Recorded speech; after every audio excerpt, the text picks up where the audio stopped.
আমরা আজকে যে গরুর মাংসটা রান্না করব, গরুটার ওজন ছিল 110 কেজি এবং দাম ছিল 80,000 টাকা। এবং আজকে আমরা সর্বমোট গরুর মাংস হলো 40 কেজি নিছি, যেহেতু আমরা 242 জন বৃদ্ধ বাবা মা, আমার সহকর্মী, আমার প্রতিবন্ধী বাচ্চারা এবং আমার মানসিক বোনেরা খাবে। এখন করব মশলা। নিয়েছি আমরা পরিমাণ মতো জিরা, পরিমাণ মতো দারচিনি, এলাচ, লং, গোলমরিচ। বড় এলাচ না দিলেও হয়তো, তারপর আছে যেহেতু দিয়ে দিলাম। পরিমাণ মতো তেজপাতা, একদম সহজ মশলা। দারচিনি, এলাচ, তেজপাতা, লং আর গোলমরিচ, জিরা।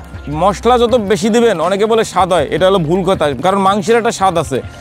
মাংস ভালো রান্না করতে হলে মশলার পরিমাণ বুঝতে হবে, মশলা কম দিতে হবে, তাইলে আরও বেশি স্বাদ হবে।